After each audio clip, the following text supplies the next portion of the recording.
All right. Oh, we have a new person here. Who? That's a good question. Who are you? Who are you? But in the meantime, while they answer that question, because we're not at all trying to like pressure them to answer that question, our last author.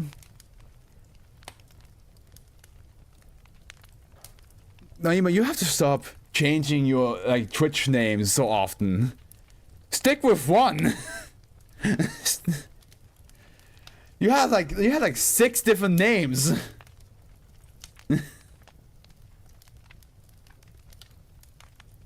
My goodness. And also you haven't been on any of our streams. You haven't been on my stream for like a year. So don't act like it's like my fault that you come in here like, oh, you don't recognize me? He's a friend of mine. Don't worry about it.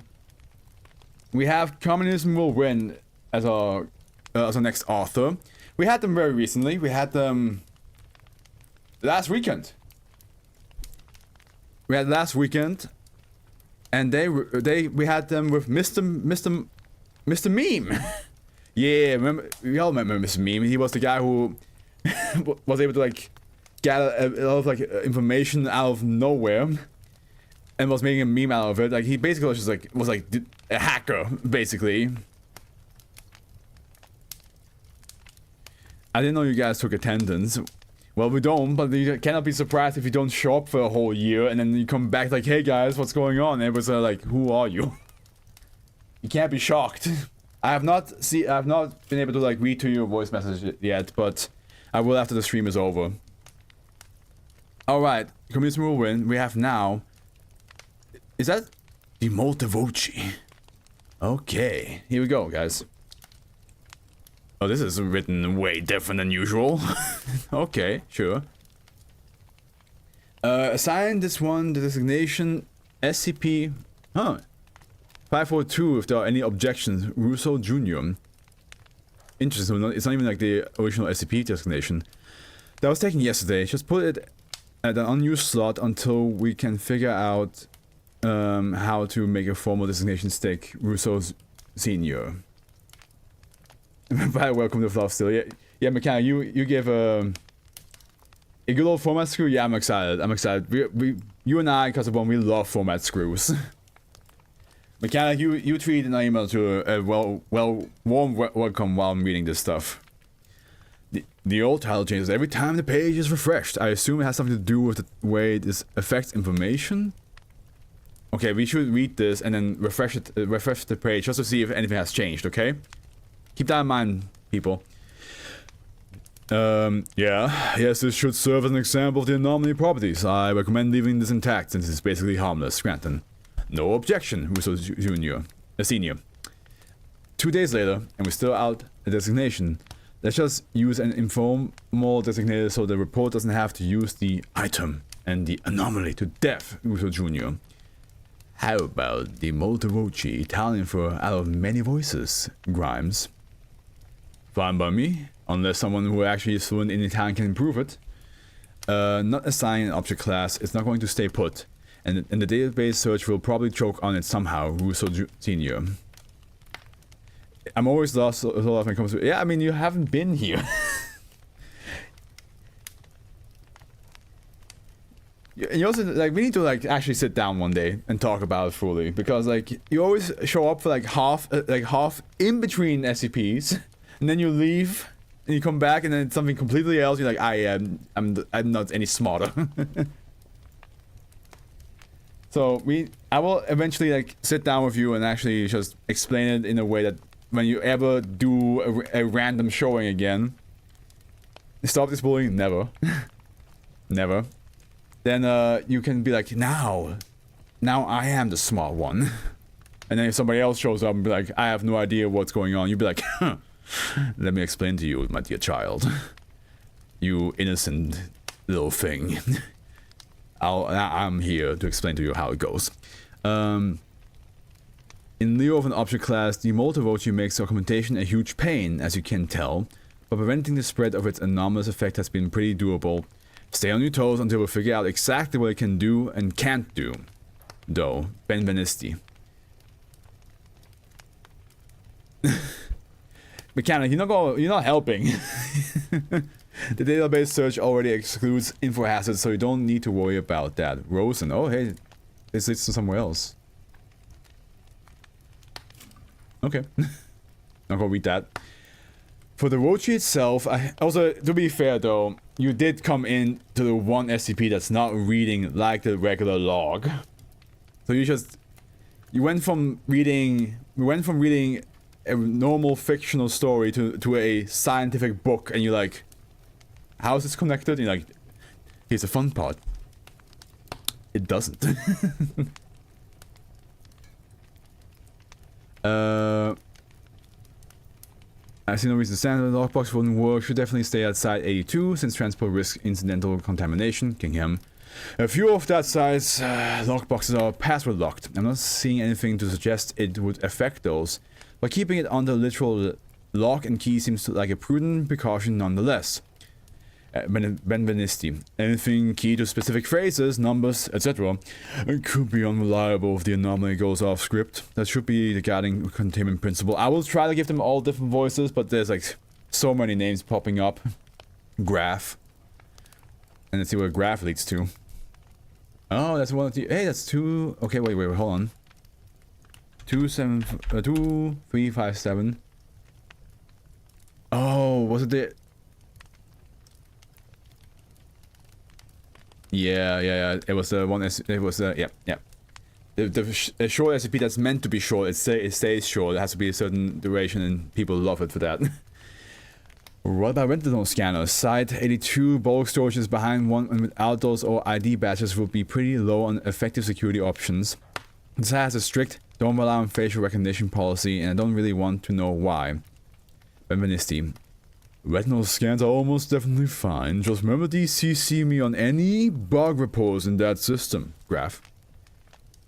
Besides the non-reliance on key phrases and formal signifiers, containment should basically entail a soft quarantine on any affected documentation and site-wide class 3G amnestics every few weeks. Granton. You just suggested moving all... Wait, it's Kingham. Either you just suggested moving all of the documentation to the temporary holding cells and posting guards only on the outside of the wing, or our fields have very different understandings of the phrase soft quarantine. I see why you'd be confused. As far as the memetics and info hazards go, a soft quarantine will permit limited information transmissions, but cross-linking affected documentation to anything else will be kept to an absolute minimum, and probably conditioned personnel. An example, everyone with enough clearance for this entry anyways, except Rosen. Because fuck him. But I doubt he will enough for it to matter. Are the only ones who can come within 2 layers. There's a whole protocol about it, but I don't exactly leave a link here. Hold on, 3Gs aren't standard for this type of info hazards, Scranton. Elaborate. Wait, it's graph. Why is graph report? Okay. Did you read my work on infospatial desynchronization and linked meme plexus? My last paper discusses how these phenomena can mimic an area of effect, and it seems like that could be going on here. With an AoE this big, we can't afford not to try, Scranton. I reread the paper and I agree. 3Gs for the whole site, twice per month. Anomaly-centric or... this is Grimes. Oh god, what the fucking word do we give Grimes? I think Grimes will have my normal voice. Anomaly-centric or item-centric description.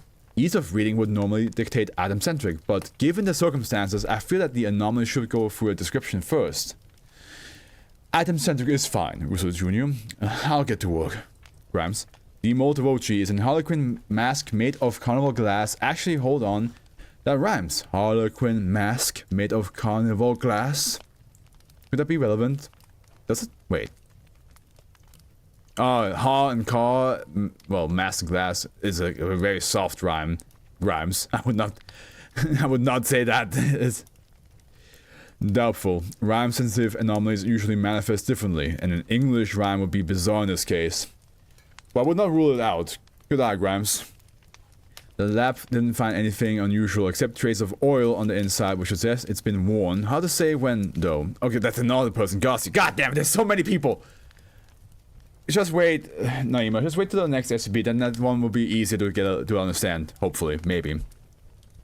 You did miss a person who's basically like Midas, but transforms everything to marble.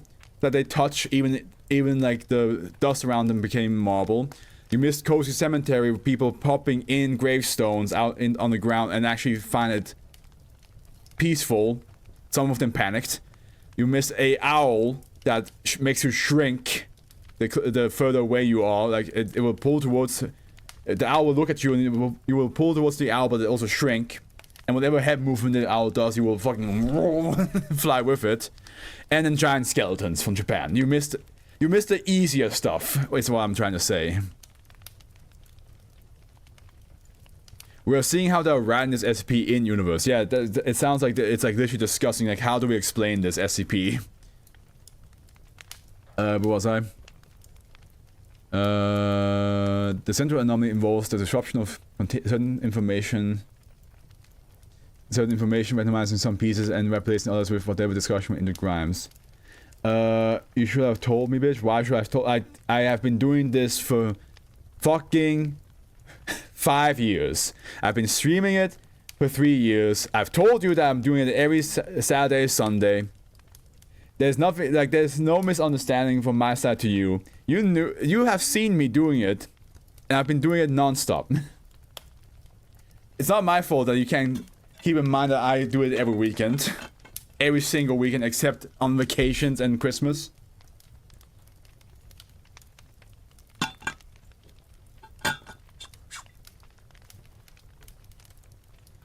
Okay. Mechanic has been saving that for a long time.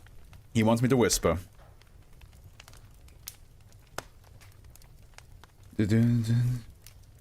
Yeah, no, but... Okay, 11 minutes. I will whisper for 11 minutes, but... Like I said, I've been doing this for years now. You popped in enough to know that I've been doing it, so... I ain't gonna repeat myself 50 times about something I've been doing for years. Okay, where were we? Seems to me that it's specifically affecting consensus-based information, like standard anomaly summaries, which is why there's nothing close to a real containment report here. Just the stuff that's supposed to stay behind the scenes. Things like titles, protocols, upperclass, explicit statements of authority, and a few other identifiers switch around at random too. Not sure why our names are unaffected. This is a good layman's summary of the affected information. Essentially, anything authoritative in the right way is susceptible. Of course, it's massively more complicated that. Of course, it's massively more complicated that, and in ways we actually understand. But I guess that's good enough for the average reader. Why bother getting into specifics when nobody reads or understands our papers anyway? Take it easy, Vanessa. This is going into the final version. Oh, Graph is Vanessa. I gave Graph like the most like posh. Like I was like, of course it's massively more complicated. In the meantime, it's Vanessa. The Molte Voci seems to have several vectors for affecting information. There's a classical info hazard, which means anything that deals with it in any real detail is affected. Anything that references or links to said document can be affected, but this usually has a reference threshold of 4. As an example, it affected the stack of post-it notes I leave on Kingdom's desk after I left a third about the Voci, presumably the stars aligned. Vanessa just hasn't drank her morning coffee. You guys, you gotta understand. I need my morning coffee. Believe it or not, I'm half convinced that there's some astrological significance to the Molte Voci, but nothing that would affect the reference threshold.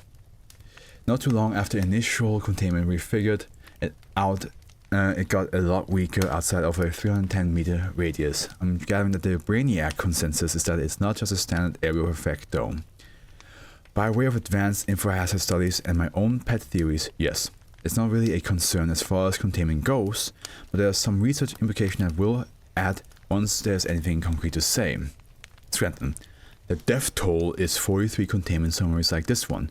271 other Foundation documents and assets, and at least 450 effective pieces of information outside of containment. Russo Sr. updated 2012 8th. The fact that there is no actual death toll is a testament to our fine researchers, containment specialists, and archivists. Even though this log is not very long, just because the way it's written, it feels longer. We're already well paid. Don't feel the need to flatter us too. Somehow, it felt appropriate. So, the Molte is something I picked up on vacation.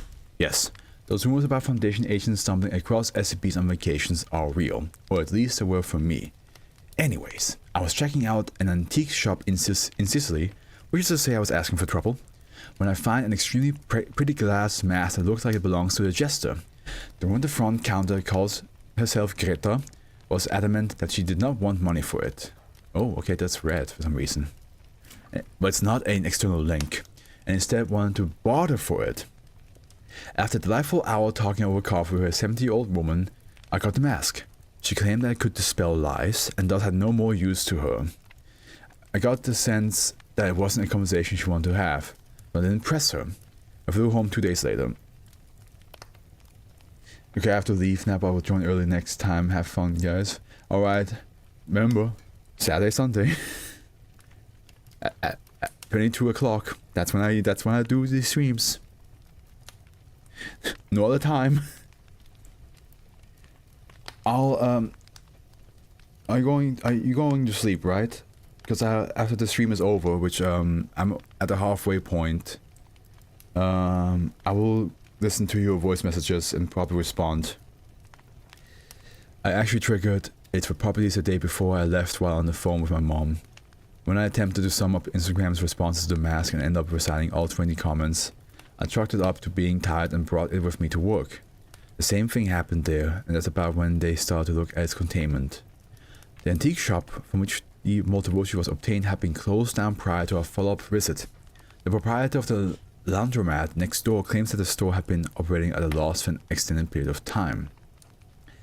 This is consistent with what she told me. Well, she didn't mention that she was going broke, but she did seem skinny in a sort of unhealthy way, and wasn't shy about letting me buy her lunch. She did also try to sell me a few other odds and ends during lunch. Never would let me pay for the mask, though. Money is obviously not going to be a concern for containment since we don't plan on selling it anytime soon, but perhaps this could shine some light on its anomalous properties. Okay, it's interesting. So anything related with money or trade, like paying and selling, are highlighted red. No worries. Hold on, why are those words in red? I didn't do that. I have a hunch, but nothing concrete yet. We'll look into it. I somehow doubt the Molte was made purely to mess with us. It probably has some sort of history. Wasn't there supposed to be an inquiry in the area about it? What happened with that? There was, but predictably I can't exactly condense the information into a summary. I'm this close to just cherry-picking some statements from my helpful pile and slapping them together. It worked. Here we are. Display interview snippets translated from Italian. You're looking for Greta Lanza. She ran an antique shop in the city, but she's been missing. I realized something was wrong when she didn't show up for mass. Anonymous civilian. I examined Miss Lanza's home, and nothing of interest, and in fact very little at all. It's consistent with the theory that she was struggling with money. I looked at the picture you gave me, and it's definitely her. It's very interesting to actually see the behind the scenes of before they write a log. You know what I mean? It is interesting to see that. It's kind of how the information's being passed around, how the Foundation researchers and doctors are okay, what is it? How do we handle it? What should we write? Yeah. She never talked about a mask, but she did collect glass sculptures. It wouldn't surprise me if she had something like that. An honest civilian. If she knew about the Molte anomalous properties, I'm not surprised that she kept quiet about it. Yes, her grandson brought it in for a project we were doing in class last month and said it was magical. Greta showed up partway through the kid's presentation, took it from him. She seemed very upset about the whole thing. I couldn't figure out why. Anonymous civilian. That's about when it started happening. Yes, at first I thought someone was vandalizing the files, but then there was something that kept me from changing them back. Ah. Okay, I'm sorry, I don't know how to describe it. I looked in the school's record system down once I realized it was spreading. I've been too scared to use it since. It changes your files. And it's unable to change back. Interesting. Most of the affected information was on the school's computers, but to be safe I called in a containment team to scout the town. If she knew that the Molte Voci is stronger when it's nearby, that would explain why she moved it to her shop afterwards. She was comfortable pawning it off on some stranger though, so perhaps she didn't realize it could snowball? Or she didn't care. She's getting old and going broke. Maybe she just wanted things to stay stable for her however long she planned on staying. Alternatively, she wanted someone who needed to have it. When I spoke with her about how I recently found out I was adopted, she seemed sympathetic, but made a point of saying that some people need lives like that. I didn't press her on it. That would make sense. The lunch she wanted you to have with her was probably an audition of sorts to see if you could use it well. You probably didn't count on me handing it off to such a secretive control freak of an organization. Shame, that. Let me see something again. Out of many voices, gotcha. Okay. So basically, that's also why the Molte Voci basically just means that the file itself not only will not actually full on describe it in a way that's only one voice, it is multiple voices, but also that's why it broke the way the SCP looks, the log looks, because it's like, yeah, no, it will have all the voices coming in here to talk about it. It's a mishmash of voices that's trying to explain what the hell is happening. It almost reads like almost every sentence that you read in a normal log is written by somebody else, which is probably the case anyway. Like now that I think about it, probably like the addendums and the descriptions and the containment are probably written by different people in the actual SCP universe. And that's what we see here now. We see like who takes care of what aspects of a log. I think that's almost like that's like a little behind the scenes thing right now. That's at least how I see it.